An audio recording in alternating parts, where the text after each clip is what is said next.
wala. Pare-pares tayo walang pangkain. Taas-taas ng gasolina eh. Tawakin mo sana dahil dito lang Hindi, lapit-lapit sa Ortigas eh. Lapit 20 sa kanwa. Oo, tayo sasakay. Tinag-bike ka. Iyak ka nang iyak kasi. Pinapayak ka bulihin mo rin. Pinapayak ka eh. Biktima kayo ng pambubuli sa halip na kaawaan kayo at imbestigahan yung inyong sumbong at yung mga ng bully, parusahan, kayo pa po ang sinisisi at kinukutya. Sino po nag-upload ng video? Si sir po, in-upload niya sa GC. Siya mismo. Opo, kaya pinagtatawanan ako sa GC po. Nung kumalat po yan, outright po na-relieve natin yung deputy ng bike lane program at naka-floating ho siya, hindi ho siya na-assign sa iba or nilipat. Andun ho siya sa office ng director's office pending the investigation. Gusto kong masibak to sa serbisyo. Noted po. Sinabi ni ma'am kanina na pinagtatawanan na po siya sa group chat. Ito po ay pwedeng makonsider na cyber libel. Sige po ma'am, tutulong po kami. All in po ako sa tulong sa inyo. Sisiguraduhin ko po na may kalalagyan to. A, masisibak to. And then B, makukulong to sa cyber libel. Huwag lang kayo magpa-areglo. Okay? Salamat po sa pagpunta. Yung mga day off niyo po, pati yung mga pamasahe niyo, sasagutin na po ng programa. Okay? Sige po.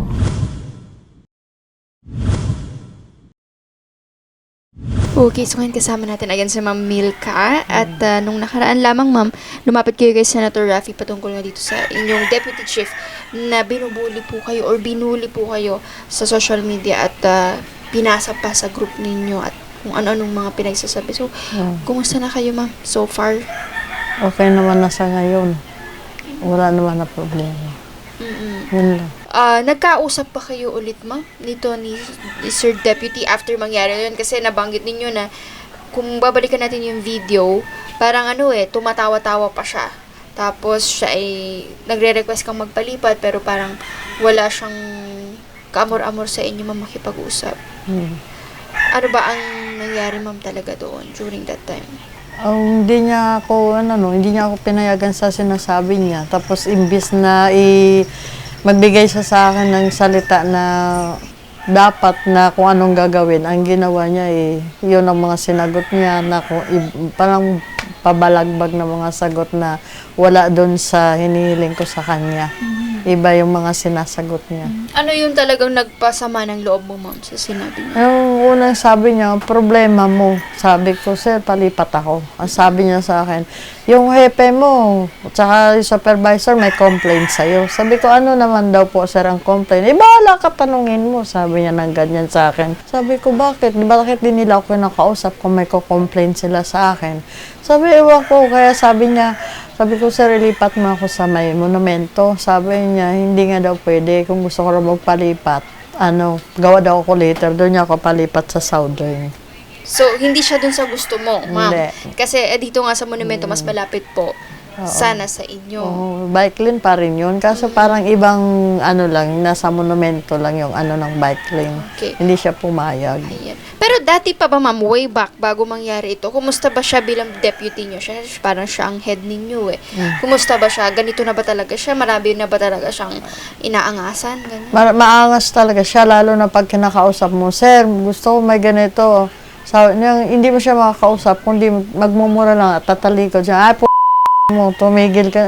Hindi mo siya makakausap ng maayos. Hindi siya rin approachable, parang Hindi. ganun sa inyo, ma'am. Hindi siya ganun. Kahit sino, kung kausap niya ganun. Okay. So, nung araw na yun, ma'am, naglakas ng loob ka lang na i-approach siya. Bakit, ma'am? Nahihirapan talaga kayo sa poste nyo dito? Kaya nagpapalipat kayo nun? Kaya lang ako nagpapalipat nun sa monumento. Gawa nga na sabi ko, baka makasave ako. Kasi nga, siyempre, Magkano ba usually ang... araw-araw nga maiwan pa ako ng pagkain sa mga anak ko, tapos pamasahe ko. So, sobrang aga mo umalis dito, ma'am? Mga Daling anong oras araw. ka umalis, ma'am? Alas 2. Alas 2. Oo. Pero kung halimbawa dito ka sa monumento, ma'am, maa-adjust yung oras ng alis mo, mga ilang Alas na 2 lang. ako nagigising, pero mga 3:30 pwede na ako pumunta. Kung sa monumento ka, ma'am. Oo. Ganyan. Ano ang oras ko? So, dati nauna ka, ma'am, sa Quezon Avenue, and then, eto nga yung kung saan nangyari, sa Ortigas. Usually, anong oras ka umaalis, ma'am? From dito, kasi layo talaga ng Ortigas from here. 2 hours. So, commute lang talaga yun. Oo, nag-aabang pa ako ng first trip dyan sa labas. Kasi So, walang... ilang oras ang inaabot mo, ma'am? Minsan 1 hour kami dyan nag-aabang. So, makaalis kami dyan 3. Tapos, makakarating ka ng Ortigas. Mga 4:45. Kasi parang 4 hours na preparation. Pero kung malilipat ka, ma'am, dahil ang request mo nga sa monumento, ilang oras na lang? Kung halimbawa, ma'am, magkano kalaki ang matitipid mong oras at pamasahe? Parang makatipid ako ng 1.5 hour, ganyan. Kasi parang ang bilis lang dyan kasi sa from Bayan Novaliches. Tapos Quezon Ab lang. Stop ka na dyan. Pero gaano kayo, parang ang aga nyo lagi, ma'am, 2:00. So, paano pa kayo nakakatulog niyan, ma'am? Or sakripisyo talaga, ganyan? Sacrifice ka kasi nga, mahirap din pag ma-late ka. Magkaroon din ako ng damirit. Late. So, gano'n na ba kayo katagal, ma'am, dyan sa MMDA? 5 years na. 5 years na. So, 5 years na kayong laging 2:00 umaalis, ma'am, dito sa bahay. Oh. So, ngayon, ma'am, balikan na natin itong issue na dito kay Mr. Aban, ng inyong chief deputy. So, ano nagtulak sa inyo, ma'am, na magpatulfo at ipatulfo siya? Anong nag-motivate sa inyo? Hindi, kung sa totoo lang, hindi ako ang anak ko. Siya talaga yung na relax ka lang, ako bahala sa'yo. Hindi ako papayag na gaganituhin ka lang. Kasi tuwing dating mo rito, tatawa-tawa ka. Parang feeling ko wala kang problema. Pero ngayon, nakita ko sa GC mo, yun ang makikita ko. Hindi ako papayag na ganun. Paglalaban ko yan. So, inano ng anak ko. Sabi ko naman sa anak ko, baka mamaya tayo din balikan yan. Tiwala lang hindi kasi siya itong may gawa, ganun. Parang hindi makatao to. Dapat gagawa siya ng paraan na relax ka lang, time someone. Para mag-usap muna kami lahat ng deputy ako, hepe, supervisor, pag-usapan natin kung mailipat ka. Yun ang gusto ko sana mangyari. Hindi yung ine-expect ko na ganun sagot. Hindi. Ang sabi, may gas na gasolina daw, tumaas na, may problema. Tapos ang problema ko daw, malapit lang daw ang Ortigas. Nandun tayo. Bakit karapatan din namin? Kasi nga sabi nila, tag na sa MMDA ka, sumunod. So bilang ako, kasi ako lang mag-isa ang nagbubuhay sa mga anak ko. Hindi naman ako pwede humiling doon sa kasama ko. Kundi ikaw ang deputy ko, ikaw nakakataas. Doon ako humiling. Na baka sakali. Hindi ganun ang sagot sa akin. Kaya nga isa sa mga nabanggit ni Senator wag namin malaman na ikaw ay biglang tanggalin, 'di ba, ma'am? Or kung ikaw ay i-power trip, mga ganyan, 'di ba, ma'am? Kaya nga etong kumbaga ang ginagawa niya pa sa inyo, ma'am, is siya ang magde-decide kung saan kanya pa rin ililipat. Parang ganun, ma'am. So, paano kung ilagay ka niya sa mas malayo pa lalo, hanggang sa ikaw na lang ang sumukot mag-resign, nawalan pa ng trabaho. Yun naman. Di ba, ma'am? Okay. Kasi ayaw mo na, wala ka ng pera eh. So, after the incident, ma'am, syempre, pumutok na, nag-viral, pinost siya sa social media. Nag-reach out ba siya sa'yo? Humingi ba siya ng tawad, ma'am? Or Wala. Sinubukan ka ba niyang magpag-usapan natin? And then, Wala po. Pero mayroon lang nakakapagsabi sa akin. Sabi nila, nagyabang dito yun. Wala ka raw talagang, di mo raw siya kaya mapatanggal kasi kapit niya daw taas. So, yun nga maganda. Kaya nga sabi ni Sir Rafi ay magkaroon ng preventive suspension. Pero, right now, ma'am, since hindi na rin siya nagre-reach out sa inyo, may huli kang mensahe, ma'am, kay Mr. Aban or ang inyong deputy chief. Ang masabi ko lang, Sir, wala kang karapatan. Yura ka ng pagkatao ko. Kung sa tingin mo ako, mababang uri lang. Huwag dapat ganun. Mayroon naman tayo magandang usapan. Mahinahon na pananalita at sa maayos na pananalita. Huwag lang sa kala mo ako'y makasalanan tao pag sinasabihan mo ng hindi maganda.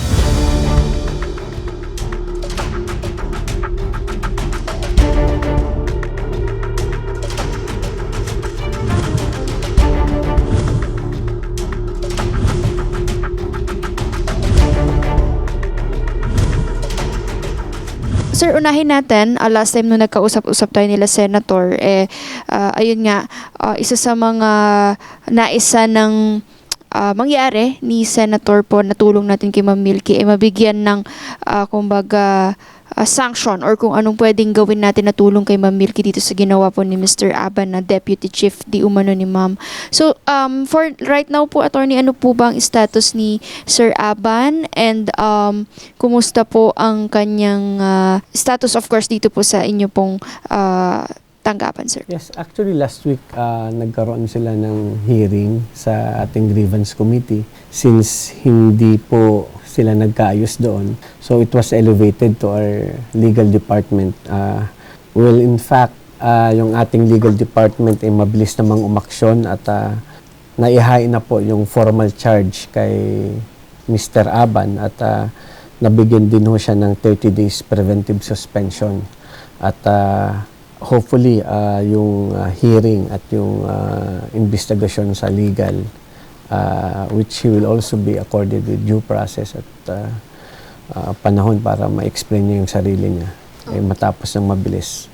But yung ahensya, hindi naman ho nagkulang sa pagpapaalala at never ho natin kinukonsente at tinotolerate ang mga ganong pag-uugali o anumang pagbubuli sa loob ng opisina. Yun po ay matinding bilin ng ating pamunuan sa pangunguna ni Chairman Don Artes. Kaya talagang siniguro niya rin na mabilis matapos yung investigasyon at maibigay kaagad yung formal charge sa nirereklamo ni Ma'am Milky. And yun po, hopefully matapos kaagad itong hearing nila. And yun po, napareceive na rin po itong formal charge at in effect na rin po yung 30 days na preventive suspension kay Mr. Aban.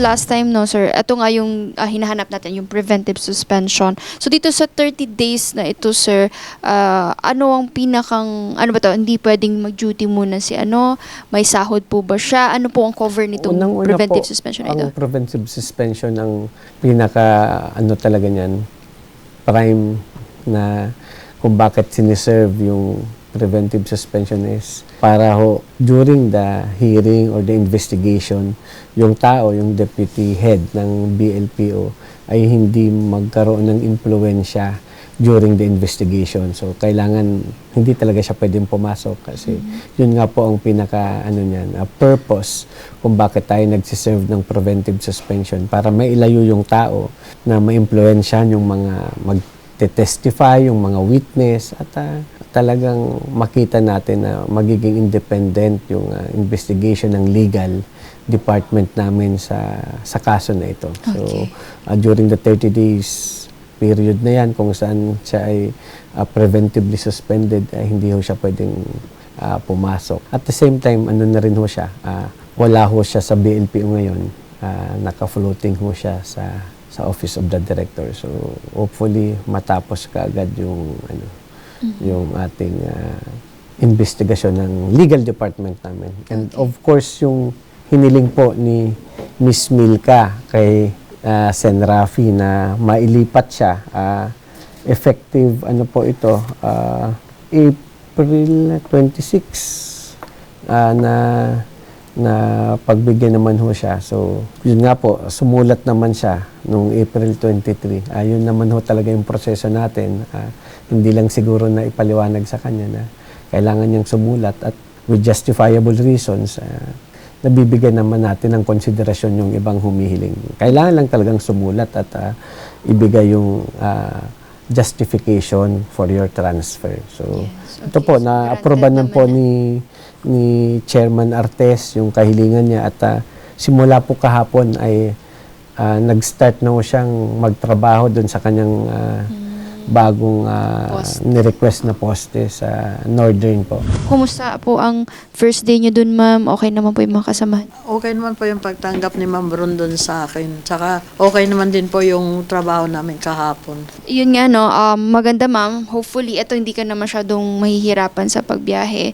And right now, sir, ang status nga daw ni Sir Aban po ay naka-floating. So, ongoing pa rin, sir, tama yung investigasyon niya. And may mga gusto ka pa bang itanong, ma'am? Ang nano ko lang kasi, ang hirap lang kasi diba nasa ako, sir. Bahas mamaya pag initan, gagawa ng paraan para matanggal. Yun nga, kaya ako nag-iingat na rin. Kasi mahirap kasi minsan picturean lang tayo Diba ganun agad. Sana naman hindi na yun kasi need ko talaga yun, sir. Wala naman po tayong ganun. Kailangan mo lang, siyempre, gawin yung trabaho, pumasok, wag mag-absent, wag magpalit. Kasi syempre nagre-reflect din yun sa rating mo, sa performance, kasi every 6 months may evaluation. So, yun lang, iwasan natin yung laging nag-absent kasi yun talaga yung mga number 1 na problema na laging wala sa poste at hindi nagpapaalam sa hepe na mag-absent siya. So, alam mo naman sa atin kapag dapat nandun tayo palagi, visible ang mga enforcers sa kalsada. So sir, balikan lang natin yung 30 days preventive suspension ni Sir Aban. So after this 30 days, sir, ano po ang next na aasahan po natin? Yung kaso niya nasa legal na. So after the hearing, after the investigation, magkakaroon din ng final resolution at decision ng legal namin. May sarili rin hodong hearing officer at he will be accorded a chance to defend himself. Pwede siyang kumuha ng abogado. At yun, ipipresenta din ho doon si Madam para mag-testify laban sa kanya. Ito po isa sa mga pangunahing reminder sa amin ng aming chairman, ni Chairman Don Artes, na we should never tolerate any type of bullying sa trabaho, whether sa labas ng opisina or sa loob ng opisina, because talagang hindi ho dapat yan tinatolerate at hindi dapat ginagawa sa opisina. Alam naman natin maraming incident na ganyan. So, kung may mga ganung insidente, wag ho silang matakot na lumantad at isumbong at magreklamo kasi we never tolerate that kind of behavior sa hanay ng aming mga kawani, and definitely talagang magbibigay kami ng administrative sanction at sisiguraduhin namin na mapanagot at hindi na pamarisan ng anumang tauhan namin at mga kawani na magkaroon ng ganong behavior sa opisina.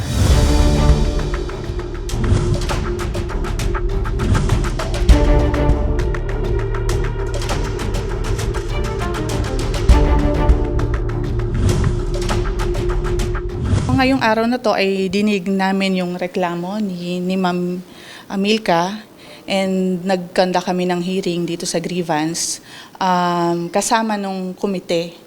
So kanina, ang una namin kinausap ay si Ma'am Milka, and pinakinggan namin kung ano yung reklamo niya na kay Mr. Aban. At pagkatapos si Mr. Aban naman, pinakinggan din naman namin yung side niya. So, hanggang doon lang, ma'am. Meron pa ba siyang sinabi, ma'am? Or humingi ba siya ng tawad? So, nagkausap sila, pero hindi sila nagkaroon ng solusyon.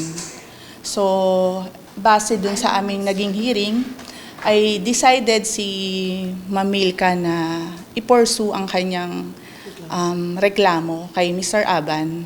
And yun ay idudulog niya na sa aming legal service. I-file po namin yung kaso sa taas po. Sa legal. Sa legal.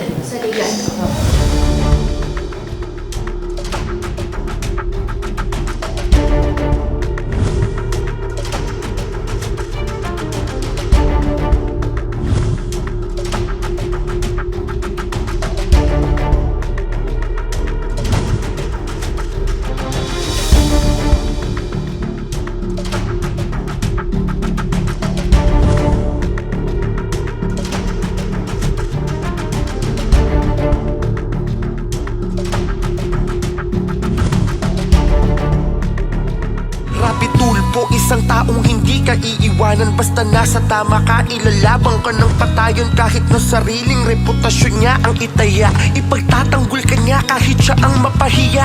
Ang sarap kapag panatagsan man ng iyong tungtungan, dahil merong rapi tulpo ka na masusumbungan. Pag sa hirap ang lahat ay gusto mo ng tuldukan, gagawa ng paraan pa siya ang iyong tinakbuhan. Di lang basta solusyon sa iyong pinagdadaanan. Maraming mahirap ang binigyan ng kabuhayan, mga tao na binuhay ang pag-asa na naglaho na, mga taong sumuko na sa buhay ibinangon niya. Idol, napakasarap mo magmahal, sana araw-araw ay gabayan ka ng may kapal. Dahil sa mga pagtulong mo na walang kapalit, nakita yon lahat ni Lord, siya na bahalang magbalik. Salamat sa'yo, Idol Rapi Tulpo, ika'y sandal at ng mga inaaping Pilipino. Nandiyan ang Diyos Ama, nakamasid sa'yo, ika'y ginagabayan.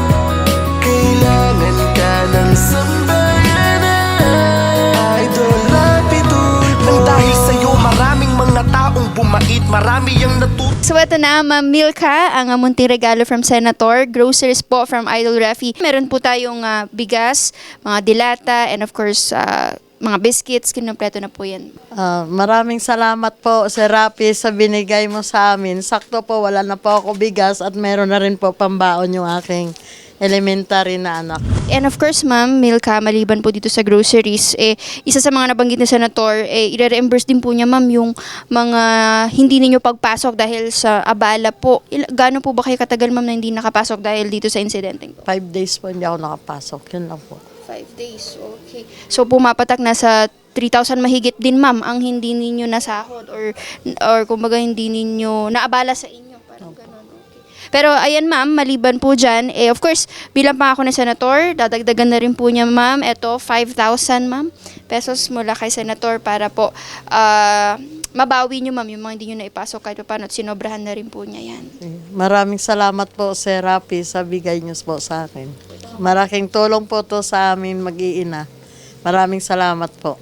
And again, Ma'am, patuloy natin susubaybayan itong kaso mo dahil ongoing na yung admin case plus yung criminal case. Meron na lang tayong mga inahanda pa pong mga ebidensya para tuloy natin siyang maisampa. But for now, kami po ay patuloy na magmumonitor dito hanggang magkaroon po ng magandang resulta itong laban ninyo sa inyo pong dating Deputy Chief na si Mr. Aban. Okay, Ma'am? Sir Rafi, maraming salamat po sa pag-assist mo sa kaso ko at sa pagbigay mo ng biyaya na sa akin at saka sa munting cash na binigay mo at malaking tulong na po to para sa akin. Salute po sa iyo, Sir Rafi. Naway, pagpalain pa kayo ng Panginoon. God bless po. Salamat.